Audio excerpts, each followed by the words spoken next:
देखो भाई, अब ये कौन सा महीना शुरू हो गया? सावन का महीना सबसे सुहावना होता है, सबसे अच्छा होता है। कैसे होता है? बारिश होती है, बारिश की शुरुआत होती है, मेला लगता है, शिव जी का महीना होता है, पूरे महीने शिव जी की पूजा होती है, कांवड़ चढ़ाई जाती है। कितने लोग कांवड़ लेने जाते हैं। कांवड़ जानते हो क्या होता है?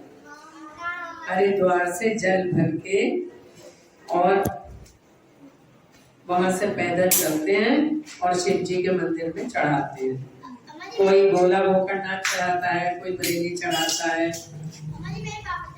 हाँ, कहीं से भी कहीं तक चढ़ा देते हैं, लेकिन गंगा का जल शिव जी पे चढ़ाया जाता है।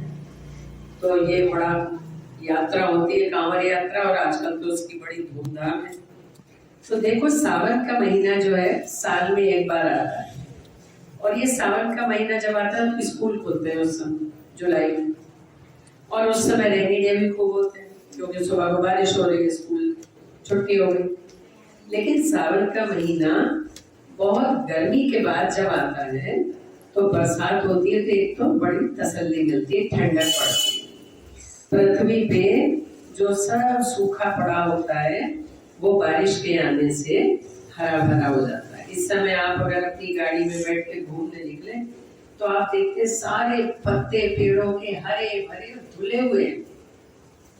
रास्ते में गाड़ियों से धूल उड़ती है, वो पेड़ों के पत्तों पे बैठ जाती है, लेकिन जब बरसात होती है तो वो पत्ते धुल जाते हैं, एकदम नीट एंड क्लीन हो जाते हैं। तो सावन के महीने में एक तो भगवान शिव की पूजा का अवसर है। कुछ लोग चालीसा करते हैं, 40 दिन तक भगवान शिव का पूजन करते हैं, जल चढ़ाते हैं, दूध चढ़ाते हैं, बेलपत्री चढ़ाते हैं, आरती करते हैं नियम से। सुबह सुबह चले जाते हैं और पूजा करके आके फिर अपने काम पे चले जाते हैं। कुछ लोग पूरे महीने भर शिव जी का पूजन करते हैं। कुछ लोग केवल बच्चे ऐसे ही जल चढ़ाते हैं। शिव जी तो केवल जल से ही प्रसन्न हो जाते हैं। अगर आप एक लोटा जल शिव जी को चढ़ा दें, ओम नमः शिवाय कह के, तो शिव जी प्रसन्न हो जाते हैं। दूसरी बात, सावन के महीने में तीज का त्योहार आता है, हरियाली तीज। सबसे पहला जो हरियाली तीज है, शानवी हरियाली तीज जब आती है तो उसमें पता है क्या होता है?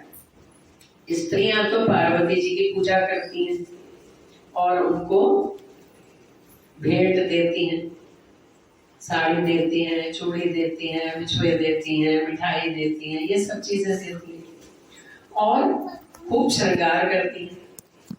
खुद भी नई नई साड़ियां पहनती हैं, चूड़ियां पहनती हैं और झूला झूलते हैं। सावन में तीज पर झूला झूला जाता है।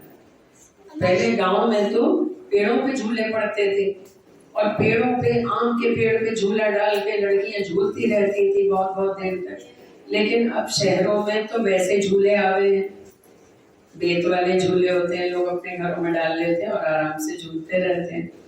तो सावन में एक तो तीज का त्योहार होता है झूले झूलने का, हाथों में मेहंदी लगाते हैं।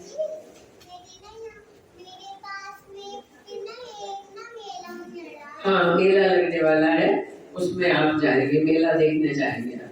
तो एक तो तीज पे मेले भी लगते हैं, खूब चाट पकौड़ी खाई जाती है, बढ़िया बढ़िया सजावटी दुकानें होती हैं, और लड़कियां जो हैं वो सब तीज पर खूब सच सच के अपनी सहेलियों के यहाँ जाती है, झूले झूलती हैं, बढ़िया बढ़िया मिठाइयाँ खाती हैं। और फिर उसके बाद में आता है सावन के आखिर में रक्षाबंधन। रक्षाबंधन को क्या करते हैं हम? बहनें अपने भाइयों को राखी बांधती हैं और भाई उनको दक्षिणा देते हैं, गिफ्ट देते हैं, और बहनें अपने भाइयों की लंबी आयु की कामना करती हैं कि हमारा भाई स्वस्थ रहे, दीर्घायु हो, बहुत अच्छी तरह से रहे। तो एक तो आएगा तीज का त्योहार, फिर आएगा रक्षाबंधन। हाँ, तो इसमें हम सब झूला झूलेंगे, मिठाइयाँ खाएंगे, पैरों से राखियां बंधवाएंगे। और एक बात खास है कि इसमें आपको बरसात में बचने की जरूरत होती है। बरसात में आपको बीमारियों से बचने की जरूरत होती है।